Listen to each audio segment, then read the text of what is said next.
Hello everyone, कैसे हैं आप सब लोग।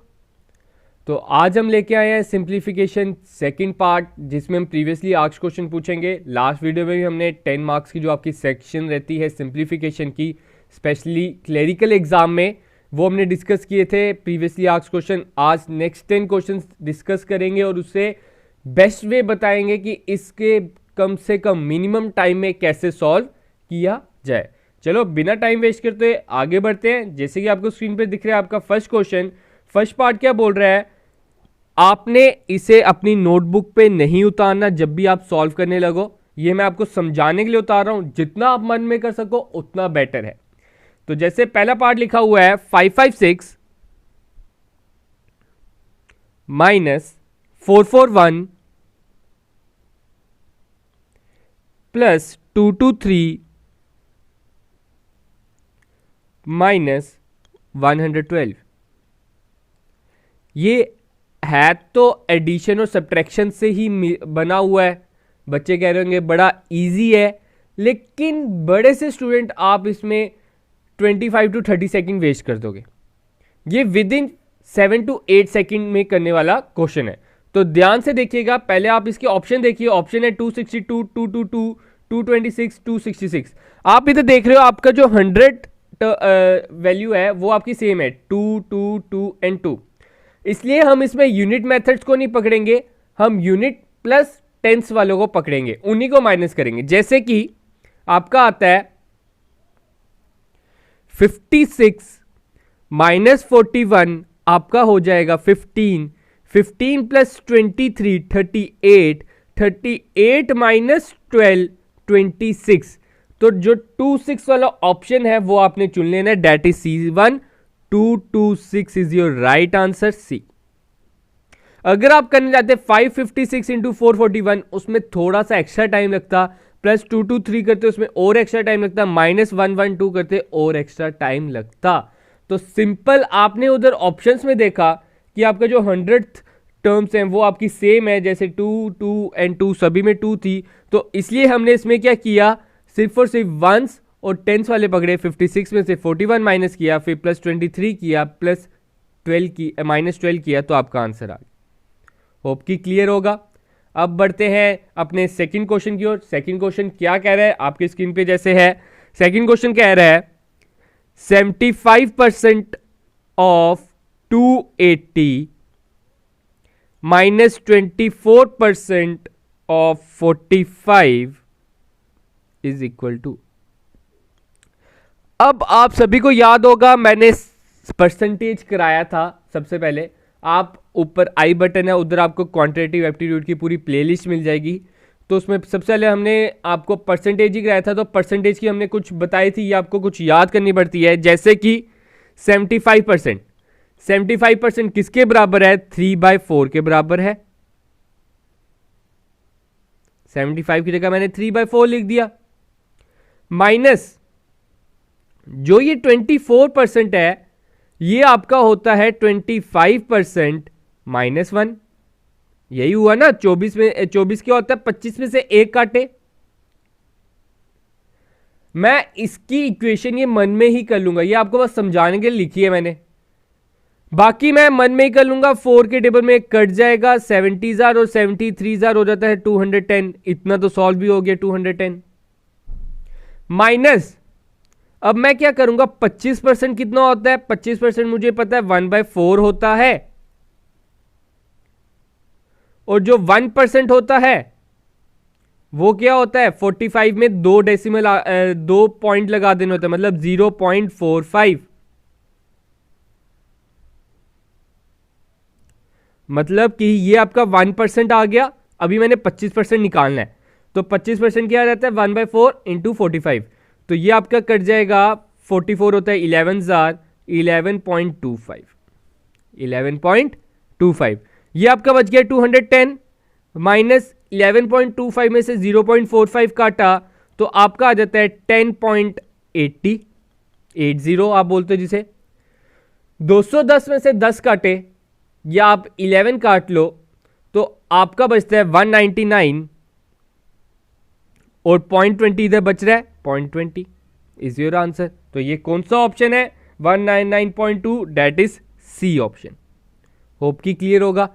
इतना पोर्शन जो है ये मैं मन में ही कर लूंगा, मुझे लिखने की जरूरत नहीं है, ये बस मैं आपको समझाने के लिए लिख रहा हूं कि 75% होता है 3/4, 4 को मैं 280 के साथ काट देता हूं, 70 इंटू 3 210, 210 मैंने ऐसे निकाल लिया।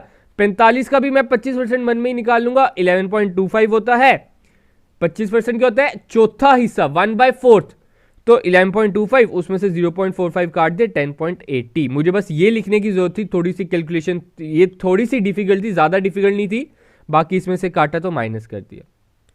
होप की क्लियर होगा। अब बढ़ते हैं अपने थर्ड पार्ट की ओर। अब आपके सामने थर्ड पार्ट क्या कह रहा है, 1898 डिवाइडेड बाय 73 अपॉन 73 लिख देता हूं मैं, into 72 is equal to, bracket में स्क्वायर है, इंटू 13। ठीक है, हम क्या करेंगे, 73 और 1898 को देखो कोई और तो कट नहीं रहा, 13 पहले इधर मल्टीप्लाई हो रहा है, उधर आके डिवाइड कर देते हैं, चलो कोई चक्कर नहीं। 1898 divided by 73 into 72 divided by 13। अब हम क्या करेंगे, कोई मुझे कटता हुआ दिखाई नहीं दे रहा, तो मैं ट्राई करता हूं 73 और 1898 को काटने की। 73 और ये काटता हूं तो 73 आपका आ जाता है 2,144। अभी भी कितना बच गया, 189 में से 144 काट लो तो 5 और 5 55 अभी भी बच जाता है, और इधर 8 बचा हुआ है 558। अब मैंने किससे डिवाइड करना है 73 को, 558 से, तो 8 बचा है, मैं 6 से ट्राई करता हूं, 73 6 6 3 18, 6 7 42 43। सॉरी, इधर 189 में से 144 नहीं काटना था, मैं 72 ले लिया, 73 है तो 146 काटना था, तो 146 काटे तो 43 ही बचता है। ठीक है, तो 438 ही आता है, 73 6 तो हम इधर क्या ले लिया हमने, ये आपका आ गया 26 1898, 26 1898। फिर 26 और 13 कट जाएंगे, 13 1 और ये 2 2 इंटू 72 हो गया 144 इज इक्वल टू, किसका स्क्वायर है ये, 12 का स्क्वायर है, तो 12 आपका आंसर है। ये था सिंपल मेथड जो हम करते हैं, लेकिन मैंने आपको लास्ट वीडियो में बताया था इस मेथड के लिए क्या करना है, आपने ऑप्शंस देखने हैं। जब भी आपका इधर स्क्वायर के लिए पूछा जाएगा तो स्क्वायर के टाइम पे आपका क्या सिस्टम रहता है, जो छोटा नंबर होगा उसकी ज्यादा पॉसिबिलिटी है आने की। तो जो छोटा नंबर है वो आपको मुझे 12 ही दिख रहा है, और बाकी सब तो इतने बड़े बड़े हैं। ऑब्वियसली बात है, अगर मैं 144 का स्क्वायर करने जाऊंगा 10,000 के भी ऊपर चल जाएगा, फिर 10,000 को मैं 13 से मल्टीप्लाई करूंगा 13,000 चल जाए, 1,30,000 चल जाएगा। ठीक है, और इनका आंसर तो ऐसा आएगा नहीं, क्योंकि 73 से तो डिवाइड भी करना है, तो उस हिसाब से आपने आंख बंद कर कर छोटा वाला चुन लेना है। अगर आपको इस तरह का कोई ऑप्शन दिया है तो 12 का स्क्वायर आपको विद इन 4 to 5 सेकेंड में चुन लेना है। होप कि क्लियर होगा। आगे बढ़ते हैं अब अपने फोर्थ क्वेश्चन की ओर। अब आपके सामने आपका fourth part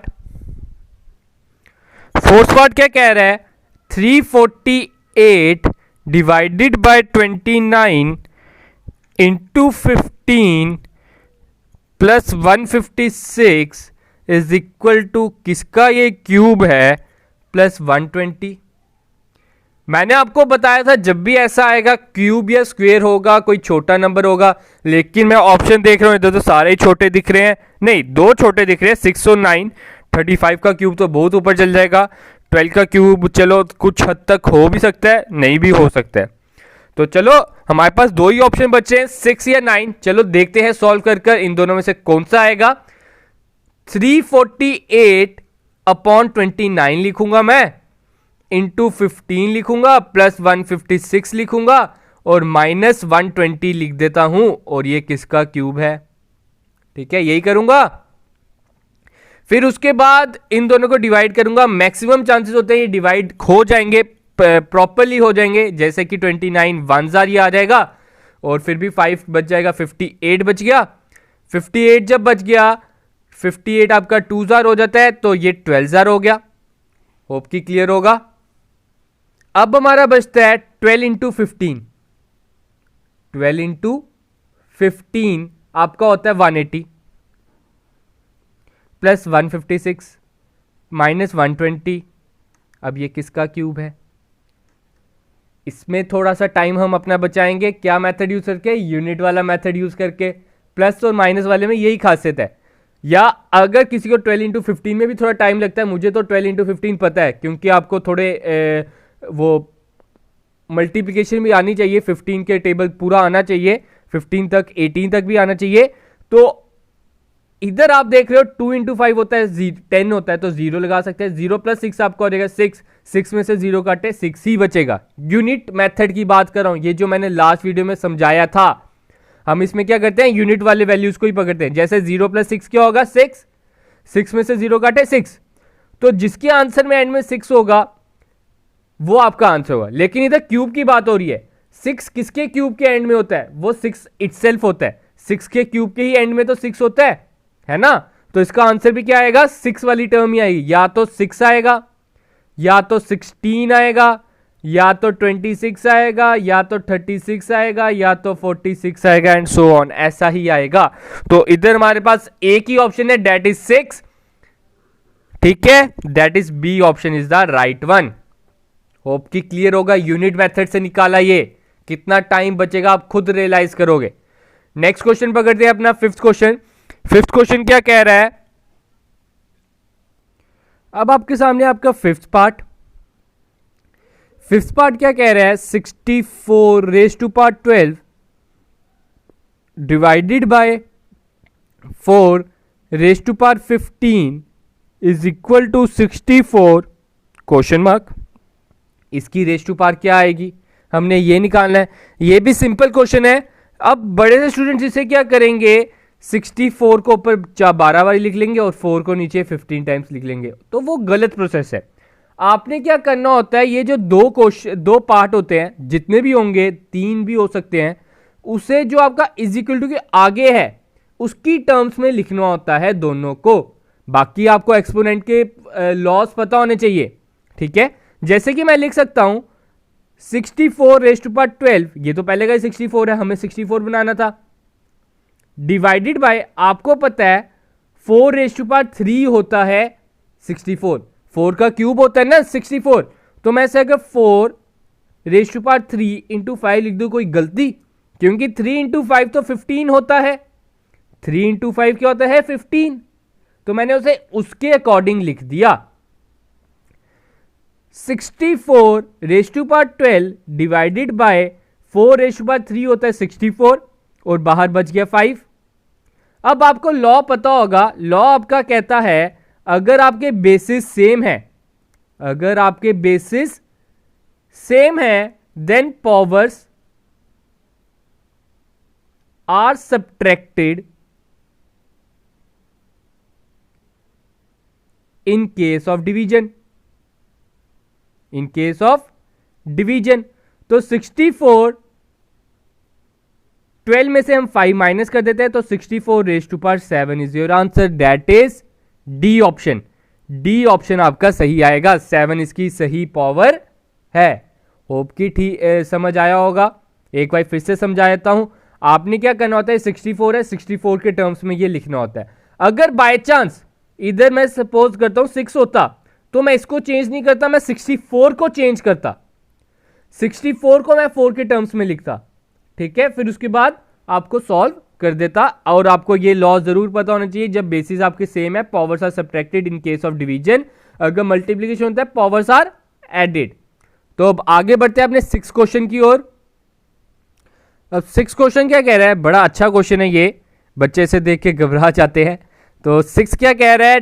444 into 444 into 4 divided by question mark is equal to 111। ये है आपका क्वेश्चन। तो इस पार्ट को कैसे करेंगे हम? यूनिट वाले मेथड से। क्योंकि मैंने इधर ऑप्शन देख रहा हूं, सभी ऑप्शन थोड़े अलग ही हैं।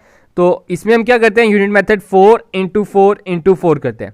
4 इंटू 4 इंटू 4 आपका होता है 64, ठीक है, या आप कह सकते हो 4 ही ले लेते हैं हम। 4 को हम किससे डिवाइड करेंगे कि 1 आंसर आएगा? ऑब्वियस ही बात है, 4 वाले डिजिट से ही डिवाइड करेंगे तब आंसर 1 आएगा। तो इसका आंसर आपका क्या होगा? 4 वाला डिजिट जिसका यूनिट प्लेस पे 4 होगा, that is 704 is your answer, that is C1। एक बारी अगर आपको उधर पता चल जाता है कि हाँ 704 ही आंसर, एक बारी आप उसे बस एज ए पुट करके चेक कर सकते हो कि हाँ मैं सही हूं कि नहीं। आप बाकी ऑप्शंस को पुट करने की जरूरत नहीं पड़ेगी, क्योंकि कभी का नन ऑफ दीज भी आपका आंसर हो सकता है। तो हम पुट कैसे करेंगे? 444 into 44 into 4 divided by 704 is equal to 111। तो हम क्या करेंगे, ये हम कर लेते हैं। देखिए हम 4 के साथ भी पहले नहीं काटेंगे, क्योंकि थोड़े बड़े नंबर से मैं ट्राई करता हूं, जैसे 44 के साथ 44 1 जार, ये 44 1 जार आ जाएगा आपका। फिर रिमाइंडर कितना बच गया आपका? इधर बच जाता है 26, 264। 264 को मैं 44 से डिवाइड करके देखता हूं, 44 इंटू 6 करके देखता हूं। 6 4 24, 6 4 24, 26, 264 आ गया। तो ये आपका 16 जार आता है। 44 1 जार और ये 16 जार। ये 4 के टेबल में 1 जार, ये आपके 4 के टेबल में 4 जार, और 4 के टेबल में 1 जार और 1 1 और 1 आपका आंसर आ गया। मतलब ये वाला ऑप्शन आपका सही है। होप कि क्लियर होगा। एक बार आप उसे चेक जरूर कर लेना। आपको जब एक बार ऑप्शन पता चल गया, 5 सेकंड में अगर आपको आंसर पता चल गया, थोड़े से 5 to 6 सेकंड्स और लगा के आप उसे चेक भी जरूर कर ले, ताकि आपका जो मार्क्स है वो कटे ना। तो चलो बढ़ते हैं अपने 7th क्वेश्चन की ओर। 7th क्वेश्चन, इसकी मैंने बड़ी अच्छी ट्रिक बताई थी आपको लास्ट वीडियो में।